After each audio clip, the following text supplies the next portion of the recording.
La greffière d'audience. We are back in open session, Mr. President. Nous sommes en audience publique, Monsieur le Président. Le Président, Maître Altit. Je vous interromps, confrère. Monsieur le Président, la défense demande la requalification de ce passage qui a été tenu à huis clos partiel, considérant qu'aucun élément qui pourrait prêter à conséquence n'a été abordé, sachant que le quartier dont il est question compte des centaines de milliers d'habitants et que le sous-quartier dont il est question compte au bas mot des dizaines de milliers d'habitants.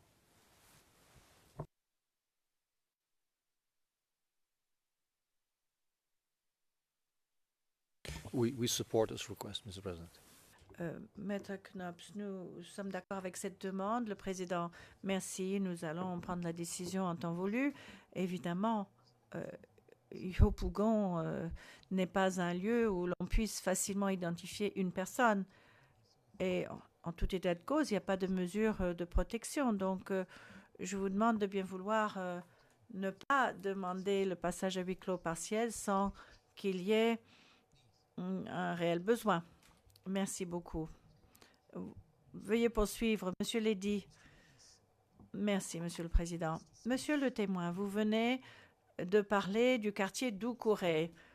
Pourriez-vous décrire quelle est la composition ethnique de ce quartier en 2010, début 2011?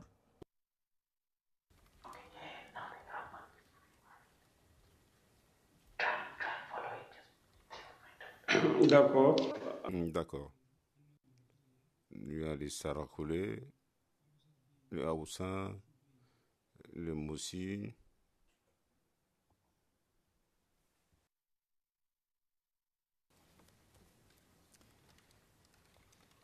Are there any other ethnicities? Question. Y avait-il d'autres groupes ethniques à Doucouré à cette époque?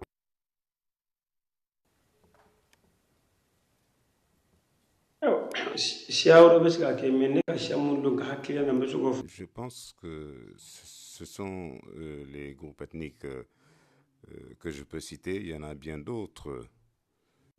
Mais moi, je suis en contact avec des membres de ce groupe ethnique. Autrement, il existe beaucoup d'autres groupes ethniques.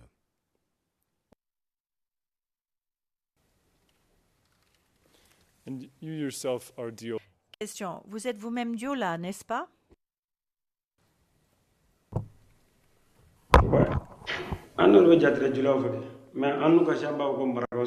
Oui, bon, nous sommes assez apparentés au Dioula. Toutes les personnes qui parlent Dioula sont considérées comme Dioula.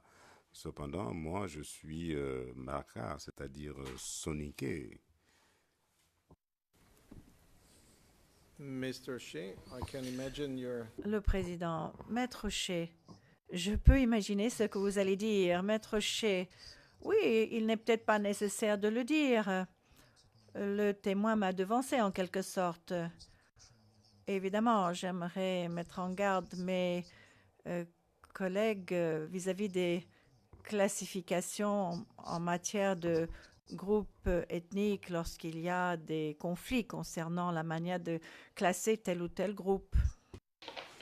Mr. Prosecutor. Le Président. Monsieur le procureur, veuillez poursuivre. Monsieur Lédy, merci, Monsieur le Président. Est-ce qu'il est exact de dire qu'il y avait beaucoup de Dioula qui vivaient à Doucouré à l'époque?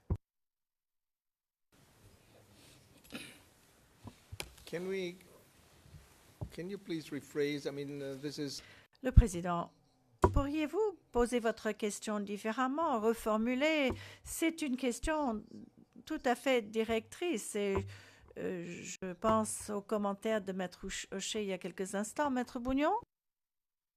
Monsieur le Président, au-delà et avec le soutien que j'apporte à Maître Hocher, mais au-delà de de la juste remarque que vous venez de faire, le témoin tout à l'heure, parce qu'il va y avoir un grave problème sociologique même.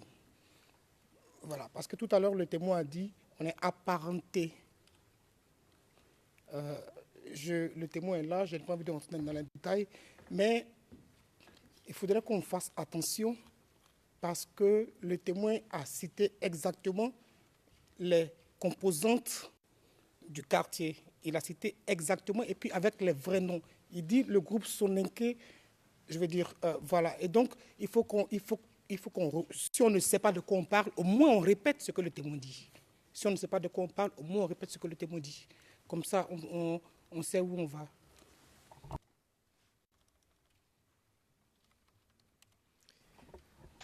Mr. Prosecutor?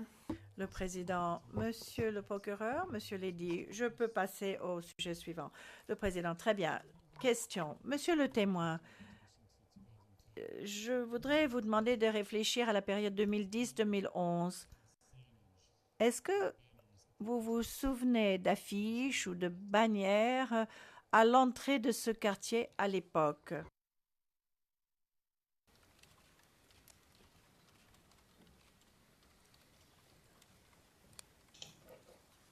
Vous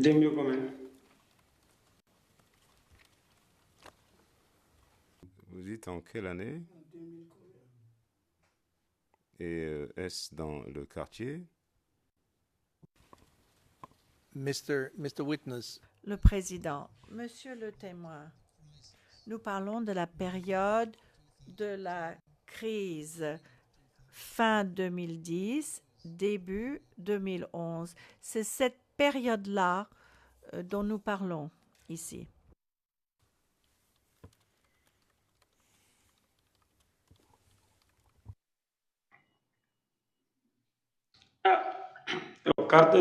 Bien. Il y avait des barrages, mais quant aux pancartes, je ne sais pas vraiment.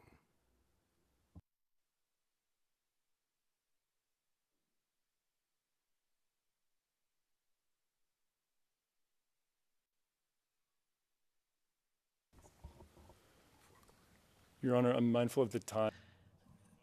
Monsieur Lédy, je suis parfaitement conscient du fait qu'il est 16 heures, donc nous pouvons tout à fait reprendre, ou continuer, ou reprendre. Non, le président, non, nous nous arrêtons parce qu'il est 16 heures. Nous allons reprendre demain, donc, à 10h30. Et la greffière d'audience vous annoncera les horaires. Ah, je peux le faire moi-même. Donc de 10h30 à midi, puis nous aurons la pause déjeuner, parce que sinon cela nous amènera trop tard. Donc ensuite de 13h30 à 15h, puis de 15h30 à 17h. Donc demain, nous allons terminer à 17h. D'accord? Donc, monsieur le témoin, vous pouvez maintenant vous reposer. Nous vous retrouverons à nouveau demain à 9h30 pour vous, ce qui sera 10h30 pour nous. Ah non, pardon, c'est 8h30 pour vous et 10h30 pour nous. Merci beaucoup, monsieur. L'audience est levée. J'ai bien compris ce que vous avez dit.